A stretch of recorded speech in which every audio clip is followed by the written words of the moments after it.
Api Tauhid, Cahaya Keagungan, Cinta Sang Mujadid. Karya Habibur Rahman El-Shirazi. 8. Karunia Allah tiada ternilai harganya. Pepohonan di belakang rumah Hamzah itu tampak menggigil. Pohon-pohon itu seperti sekarat dalam beku musim dingin. Salju membalut ranting dan dahannya. Daun-daunnya telah rontok sebelum musim dingin datang. Aisel duduk di beranda belakang ditemani Emel. Keduanya memakai jaket tebal untuk melindungi tubuh dari sengatan angin dingin. Setiap kali bernafas, dari hidung mereka keluar uap mengepul. Aisel, coba lihat pepohonan itu. Iya, ada apa? Coba kau perhatikan. Apa yang bisa diambil pelajaran dari pohon-pohon itu? Apa ya? Aisel berpikir. Mereka benda mati. Apa yang bisa kita ambil pelajaran darinya? Kau lupa, Aisel. Pohon itu bukan benda mati. Mereka termasuk makhluk hidup. Ah, masa kamu lupa pelajaran sekolah dulu? Mereka berkembang, mereka bernafas, mereka juga memerlukan sari makanan untuk tumbuh. Mula-mula dari tunas yang kecil rapuh, lalu berkembang, dan berkembang jadi besar. Bahkan ada pohon yang sangat besar yang umurnya sudah ribuan tahun. Ah, kau benar sekali, Emel. Kau memang selalu lebih cerdas dariku sejak kecil. Ah, tidak juga. Bukankah dulu kau lebih dulu bisa membaca daripada aku? Kau masih ingat saja? Jadi, apa yang bisa diambil pelajaran dari pohon itu, Emel? Beritahu aku. Lihat, pohon itu seperti sedang sekarat. Saat musim gugur tiba, daun-daunnya berguguran. Dan sekarang kondisinya sangat mengenaskan, bukan? Siang malam diterpa awan dingin luar biasa. Jika kondisi seperti ini terus berlangsung, artinya musim dingin tidak pernah berubah jadi musim semi, lalu musim panas. Maka pepohonan itu benar-benar akan musnah. Dan tentu saja, kehidupan di muka bumi akan musnah. Allah yang Maha Penyayang memberi kita karunia dalam segala musim. Dan pergantian musim itu sendiri adalah karunia tiada ternilai harganya dari Allah Wajalla. Aisel mengangguk. Ia memahami apa yang dibicarakan Emel. Nanti begitu musim semi tiba, pepohonan itu segera dihidupkan kembali oleh Allah dari kematian. Tunas-tunas muncul bertumbuhan, daun-daun tumbuh kembali, dan bunga-bunga bermekaran. Ya, itu peristiwa yang sangat indah. Turki dan Inggris termasuk belahan bumi dengan 4 musim. Di 4 lain ada yang memiliki 2 musim. Di daerah tropis misalnya, ada musim kemarau yang kering kerontang dan musim hujan. Saat datang musim kemarau, pepohonan juga seperti mati.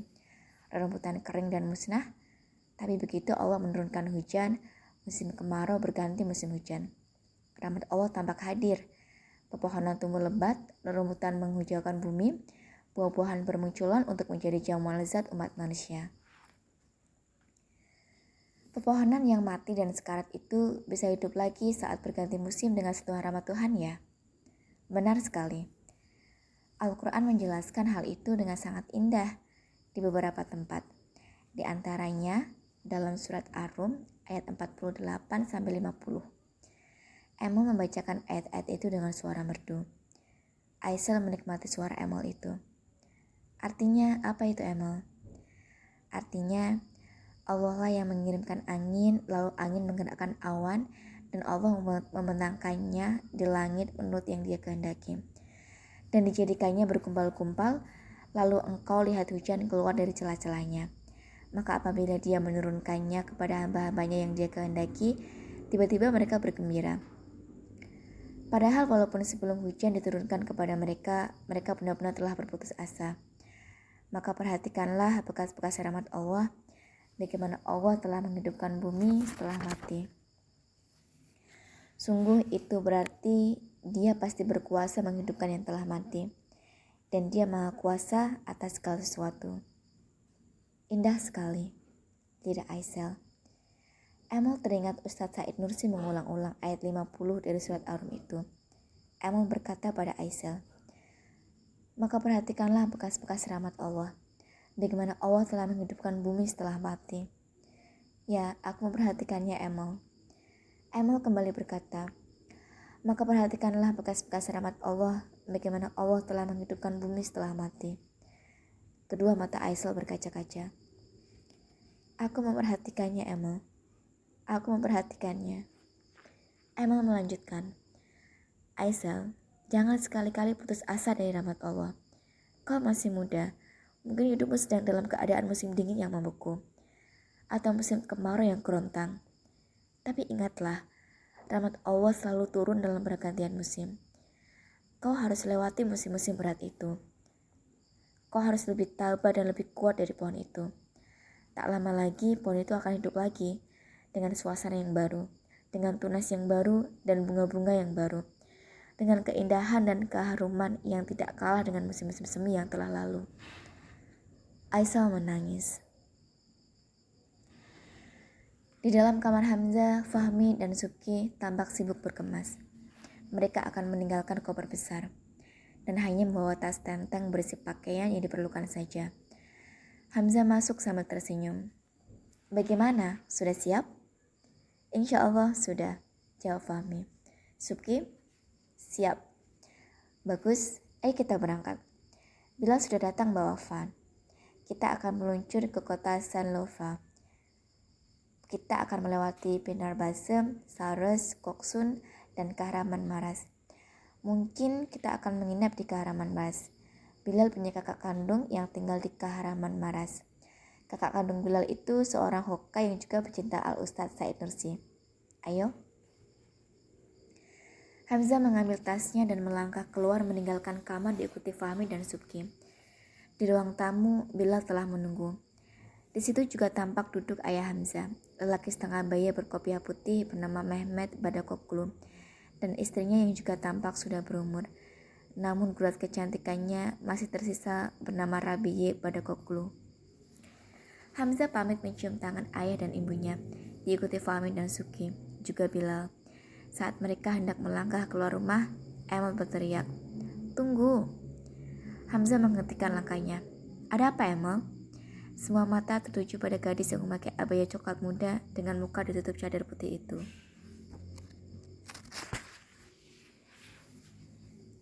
Aisel mau ikut. Hamzah kaget. Apa? Aisel mau ikut? Iya, dia memaksa. Katanya dia ingin refreshing sekaligus ingin mendengarkan juga sejarah Ustadz Said Nursi. Sejarah Syekh Said Nursi kan bisa kau yang ceritakan pada Aisel. Dari nadanya, Hamzah tampak keberatan Aisel mau ikut rombongan ke Sanlurfa. Hamzah tahu itu akan membuat kurang nyaman Fahmi dan Subki. Tiba-tiba ibu Hamzah berdiri dan berjalan mendekati Hamzah. Sang ibu menepuk pundak Hamzah. Biarkan Aisel ikut. Biar ditemani Emil. Emil juga belum pernah ke Sanlurfa. Dia biar tahu juga kota Nabi Ayub itu. Hamzah paling tidak bisa menolak titah ibundanya. Baiklah Bu, saya musyawarah sebentar dengan teman-teman. Hamzah lalu mengajak Fahmi, Subki, dan Bilal musyawarah di beranda depan. Fahmi menyampaikan bahwa ia tidak keberatan Aisel ikut dengan satu syarat, yaitu Aisel menutup auratnya seperti Emil, adik Hamzah. Termasuk mukanya ditutup dengan cadar seperti Emil. Saya setuju dengan usul saudara Fahmi. Terus terang saja, saya juga pemuda biasa. Saya belum sampai pada tingkatan seperti Syekh Said Nursi yang mampu disiplin menundukkan pandangan dari perempuan. Apalagi yang cantik seperti Aisel yang wajahnya tidak kalah dengan artis Fahriye Efjen, ujar Bilal. Kok kamu tahu artis Fahriye Efjen segala? Siapa dia? Tanya Hamzah. Saya tahu tidak sengaja, keponakan perempuan saya agak bengal. Itu suka banget sama artis Fahriye Efjen itu. Kamarnya penuh foto dia. Saat saya lihat kamarnya, tidak sengaja jadi tahu wajah Fahriye Efjen yang agak-agak mirip Aisel itu. Kalau Aisel tidak mau berpakaian seperti Emil, bagaimana?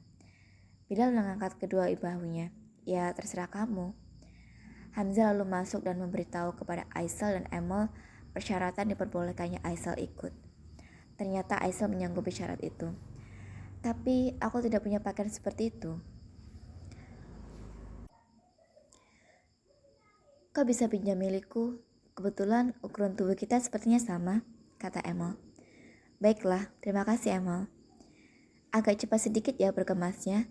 Kita sudah terlambat jalan. Nanti terlalu malam kita sampai ke Mars. Aisal mengangguk, lalu mengikuti Emil melangkah masuk ke kamar Emil untuk berganti pakaian dan berkemas. Seperempat jam kemudian, Aisal dan Emil sudah siap. Mereka pamit kepada kedua orang tuanya, Hamzah. 6 orang anak muda itu memasuki mobil van Volkswagen berwarna silver metalik.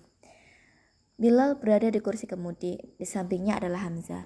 Kursi tengah diisi Fahmi dan Subki, dan kursi paling belakang diisi Aisal dan Emil. Tas ditumpuk di tempat bagasi paling belakang.